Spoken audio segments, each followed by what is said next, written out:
Hey everyone, welcome back to another episode of the Drive for Dollars Mastery podcast. So excited to have a special guest. She actually came into the office today. Got Lynette Evans with me.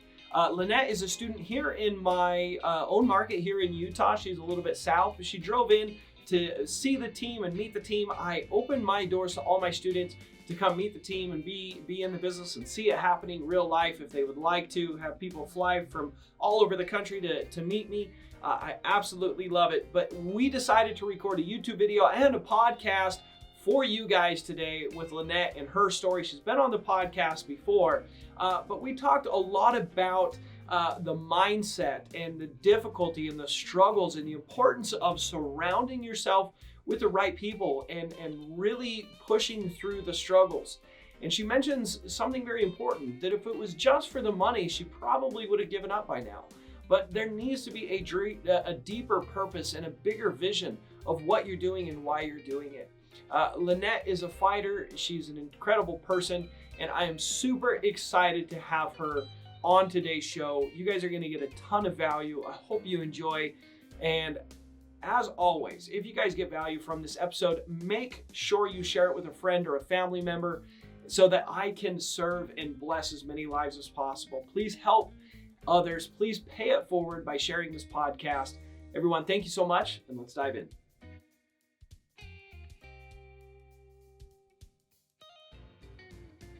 Hey everyone, welcome to another video here on our channel. So excited today. We've got Lynette with us today, Lynette Evans. Thanks for being here. Thank you for having me. Of course. So Lynette is one of my students. She's here in Utah, and my office is open to all of my students, right? They're welcome to come meet me, my team, and check out all of the taxidermy at the office. Yes. That was like the first thing she said to me is There's a greeting committee. Yeah, she said she was so impressed by our wall of death. And Hayden's. Yeah, Hayden's my acquisition manager. If you haven't met him, his office is a little scarier. He has like a giant full body mountain lion in his office. But yeah, anyway, so it's pretty redneck in here. We keep it pretty simple, pretty basic office. It's really nice in here, but I do that on purpose. The rest of it's not so much. But I'm excited to have Lynette here with us. So I'm going to ask a few questions. None of this is scripted. Like 5 minutes ago, it's like, hey, Lynette, come into the recording studio. We're going to do a video. So are you going to prep me? No prep at all. So here we go. So Lynette, how long ago did you join my coaching program? It was around September, the end of September of 2021. 2021, and it is now April, first part of April. Mm-hmm. Yeah. So what is that? 7 months ago? Yeah. Mm-hmm. About 7 months. So you quickly, and I actually want to get into the imperfection, right? The struggle, the grind. We were talking kind of about that out there. Yeah. So you quickly did a big fat deal. You made $18,000 on the deal. We split it. You did split because you found it so fast. You weren't ready. You didn't have a cash buyers list and all those things. So we had to help you on the deal, which we're happy to do. Yeah. But we made $18,000, split it. So you made $9,000. Can you share with the audience what you did, how you did it, so they could have similar results in a few weeks? Yeah, absolutely. If I could keep it consistent, that would be golden. That's the magic right there. Yeah. So that, if you remember, was actually a deal that I found off of a local listing that was for sale by owner. So what I did was actually just reach out to them like I would if I was cold calling or something, a driving for dollar list. So I reached out. They were very motivated sellers, so I was able to move forward very quickly. So it was nice. I got kind of a taste of what it feels like when you have like a true motivated seller. So that worked well in that sense. Since then, I've been trying to do just driving for dollars with sending postcards, as well as now I'm pivoting because I haven't been able to get those same kind of motivated sellers that are ready to move right away. So right. Yeah. So you called, for the audience that may not know, for sell by owner means it's not listed on the multiple listing services. It's not listed with a real estate agent. They're just trying to sell their house themselves using free websites like Zillow, Craigslist, KSL, some of those places, right? Yep. And you were just calling those to practice talking to sellers, right? So when you do find a motivated seller, you'll be ready to talk to them. So that's a great tip, guys. If you're super terrified of talking to people and you want to practice, It's a great place to start. And what's so cool is you might find a motivated seller, Yes. right? And they were ready to go. Yeah, they were like, yeah, we'd sell. And yes, they were willing to negotiate on price, and obviously. And there were some hurdles to work through, but with the help of your team at the time, yeah, we were able to work through some hurdles. But... And usually there are hurdles, meaning there's problems. There's things that are causing them to be motivated, there's pain points, right? So can you share those pain points and how you knew that it was a motivated seller versus someone that just wanted to talk about it? Yeah, so what I remember most about that call is when I spoke to, it was actually the brother of the homeowner. And what I remember was some trigger words was basically when I said, yeah, I'd love to meet, I'd love to talk to you about purchasing your home. The words that he said were the sooner the better, like when I wanted to set up an appointment. So I was like, okay, he's for sure motivated. He had already been trying to sell. He had had some potentially other interested buyers. But the condition of the house was not ideal. They had had some renters that hadn't really been taking care of the property for a while. So the condition wasn't great. Could you tell that in the pictures? I could tell, yeah, there was just a few pictures, but I could tell that it wasn't like newly done, remodeled or anything like that. So I could tell it wasn't great condition house. So the condition wasn't great. There was kind of a situation where I think family was living there, not really paying rent. So it was kind of a situation where it wasn't helping them out to have a rental property, and the family was kind of taking advantage, I think, maybe of the situation. So I think it was helpful for them to be able to sell and not have to deal with that and have the profits of selling the property and things like that. Love it. So there's another tip. So go to for sale by owners. You can do KSL, Craigslist, Zillow, whatever platforms you have in your local area that people might list for sale by owner. And preferably call those properties that have obviously deferred maintenance or are not completely remodeled. Maybe it wouldn't be worth your time to go through and call the people that are really nice. So it's kind of funny. My story when I started wholesaling is very similar. I cold called the for sale by owners, practicing my scripts, right? Because I was also really nervous. And I called a lady that had an 8-unit apartment building. I was able to put it under contract. And I wasn't able to move it. So I made money. You do better than I did. But it was a great experience, right? I got to see what a motivated seller sounded like and those kinds of things. So from there, my story, I advanced and came up with a new strategy, right? We talk about a lot on the YouTube channel using driving for dollars, and that's what you're implementing right now to find more deals. And so you had mentioned that you started with postcards, but postcards are one of those more expensive outreach strategies, and you kind of had a fixed budget, and now you're pivoting to doing cold calling because it costs less as far as like to get phone numbers to call the list that you built, but you can spend a little bit of time pushing through and making that happen. So what has been the biggest struggle? Because I know you've got so much on your plate, right? You're a nurse practitioner. You have kids, right? Kids are hard. My wife's been gone for like 4 days. Kids are so hard. This is so hard. So like, what has been like the routine? How have you got through this, and why is it so important to you, right? Like what's pushing you through all that pain and all to do all that work? Yeah, I kind of mentioned it briefly earlier, but I think it is for me, my family. Like my family is my why, and the life that I want to create for my children, for my husband. We kind of have changed things over the years in an effort to have more time and to live a life where we actually can be with each other more and have more of the experiences we want together. And we're not able to do that with our corporate. I'm in medicine, but there is a corporate aspect even to the field that I'm in, and even just with scheduling and things like that. And so I wanted to be able to create a life for our family. And so when I really thought about how I want what I want my life to look like, and I thought, if it's gonna happen, it's gonna happen from me. And so I think one of the biggest struggles because of that was another question, is rejection, like learning to handle rejection, learning to deal with rejection, learning to be okay with the no's and like still move forward. Like I could get emotional talking about it because it's something where I said this to you earlier, but in the past I would have taken that as like a sign that like I shouldn't be doing this. But I feel like I'm at a point in my life where like this is a sign that I should keep going and I need to push harder, or I need to pivot, or I need to try something different, rather than it being a closed door and that's the end of it. So let's talk more about that, because I love this. I learned Portuguese, and Portuguese Spanish has this similar saying. They said, "Se Deus quiser," which means if God wants it to be. Mm-hmm.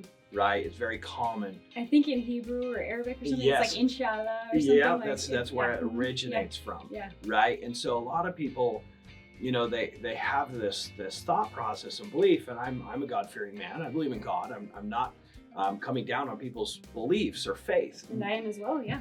Right. And so, you know, I served a Christian mission for 2 years. I believe that there's much bigger purpose to life than just living and dying. But I also believe that sometimes life is meant to grow as far as our character and who we are. Yes. And the only way we can really do that is through struggle, by doing things we've never done, right? Like when we find fulfillment, it's usually because we did something that was hard. Yeah. Right? It's not because we did something easy. Yes. Right? And we find self-worth and fulfillment and inner peace when we know we gave it everything we had. Yeah. And when we had to pivot and we had to change strategy, and we had to learn something that we didn't even comprehend or even know that existed before the start of the journey in the pursuit of a goal. Yeah. And so be very careful, you know, listeners. You know, I worry about my students sometimes, and I have this conversation with them, that they don't allow these thoughts or beliefs to keep them from pursuing and reaching their full potential as people, because they think, well, maybe it wasn't meant to be, that God or the universe or whatever doesn't want something for them. So what shifted your mindset? Because you said you used to kind of had obstacles or things in your past that you went, oh, maybe it's not what God wants for me. What was it that changed your mindset to go, no, this is what I want, I'm going to pursue it, I'm going to find a way to get there? Like, what made you give yourself that permission, I should say, to go for it? That's a great question. I think that having confidence in myself, confidence in other people, and what I mean by that is also, like you said, being a God-fearing man, and myself believing in God and that guiding kind of my life and what I want for my life. I think coming to believe that maybe He could want me to have abundance, and even reading scriptures about like abundance. And I even just read recently about like that it's blessed to be humbled, and it's blessed to be like to have abundance or to abound. And I was just reading that in the Bible actually. And I think so learning things like that kind of shifted my mind of like, I had grown up learning things about the widow's mite or something, or that. And so in my mind, I think I had come to associate humility, the characteristic trait of humility, with having less. And so in a way, I feel like I aspired to be humble, which put me in a position, I think, financially more humble. And I realized that doesn't necessarily mean God wants or needs us to be financially lacking by any means. And I think maybe part of what also shifted that is an affirmation that I heard from a dear friend that she learned from one of her mentors about money being power to do good, and it enables you to do good. And when I thought about the things that I would love to do in the future and how I would love to not only like help my children and provide a lifestyle that I want for my children, but also to be able to give back to people that have helped me, to places that I've visited that I've seen that there's challenges or struggles or things like that. I think, and again, I feel emotions coming up just talking about it, because I think there's things that I'd thought about in the past that I thought, oh, I'd love to do that if I had more money, or if I had the resources, or if I had more time, or even just being with my family or things like that. And I think why it gets me so emotional is I feel like I'm finally at a point where I feel like if I want that, and I believe that I can have that, and I believe that God wants me to have that, and if I know that there's a way that it's possible. So the confidence, like I said, kind of in God and in myself, and then the confidence in learning about Zack, and the confidence I had in real estate and the opportunities within real estate, I think it all kind of came together at the same time to have like this confidence to push me through the struggle and to push me through, like, if there's closed door and closed door and closed door and closed door. I kind of joked about it, but I mean, even last night, my husband made a comment like, this is just a joke. It's just a waste of time and a waste of money. And it's something that's in the back of my head, where in the past I'd be like, okay, it's too much. It's too much. I should stop. But it's now at the point where it's like, this is a lot, and I'm going to push and I'm going to pivot and I'm going to try to figure it out, because I do believe that this is for a reason. And I believe in revelation, and revelation from God, and revelation that I feel like I am getting little promptings or little silver linings or tokens, that I take those now as revelation of this can be a good thing, even if there's closed doors and there's no's and there's rejections. But when I think of things like my family and my children, that there are struggles, and you kind of alluded to it, but I think of like the commitment that I have to my family, and this, I think, to me is now a commitment to my family. And so in the past, if I was just doing this like for money, I think I would have bailed weeks, months ago, or not even tried. But I think because that is my why now, I think that now it's almost pushing me towards like, keep going, like in the end, like it'll come out, it'll happen. And I'm reading Atomic Habits right now, and it's talking about, it's like valley of disappointment that happens before, but if you like keep consistent and you keep up with those habits, then the results will come. So I'm just trying to stick to that. they will totally come, you know, and it's, you mentioned a couple things that I want to touch on and really bring out for the audience. So you mentioned some obstacle with a loved one, right? Loves you, believes in you, but may not understand or believe in the process. And so he voices that, and he should. Yes. Right? And I was very skeptical at some point as well. And it becomes hard, right, for us to continue to push, especially with those around us have fears and doubts with the process, right? And what's so cool, and I'm so glad you came here, because you're in the trenches of having to generate the leads and cold call and send postcards and find those sellers to turn them into deals. And you got to come here and you got to see what it looks like to have, you know, a small team that's generating leads for my acquisition manager. And you got to listen into his calls, and he's talking to another motivated seller, setting appointments, right? And he comes out and he's like, talking, sign me up. And he's like, I got one house, it's 2 houses on one lot, we'll subdivide, we're 700,000, we're talking 100 to 200,000 purchase price is one of the leads. I'm right? like, can I help you with that one? Yeah. and she's listening to all these leads and all these deals and seeing how real it is. Yes. Right? And so she's able to have that belief and confidence because she's surrounded with people that are living and doing her dream. Yes. Right? And that confidence is all you need. Right? You don't need the ones around you and that are close to you. You don't need to take their advice. You need to take the advice of people that are doing and accomplishing what you want to. And that's why it's so important to surround yourself with people that you aspire to be like, or to have a portion of what they have, right? Yeah. And it's not an envious thing. It's let's empower each other. Yeah. Let's be successful together, right? The other thing that you mentioned was some of the mindset things. And can I just interject too about something you just said? Was a quote that I heard recently, was just very simple, but it was something to the effect of, when someone tells you you can't, it's more an indicator of their limitations or their limiting beliefs than an indicator of like your own capacity. So I think that's also helped me, just like, that's just their thoughts, but I can still make things happen, continue. And no, it's beautiful. And that's where I was going, the limiting beliefs, the doubts that we have. So there's an incredible book that I'd like to refer to the audience. It's called Secrets of the Millionaire Mind. And there's a lot of people, you know, you were talking about humility, right? And I used to think, you know, I grew up very poor family, not very poor. I mean, they're doing better now, but like in the grand scheme of things, so what I saw around me, I didn't know what name brand clothing was. You know, I grew up working with my dad, mowing lawns after work, you know, working for wealthy people, mowing their lawns with my dad. And like, you know, I couldn't comprehend making that much money. I also looked at people that had money as snobby, not humble. And I used to think that not having money was humility. And I learned a new definition for humility when I was a teenager. Humility is being teachable.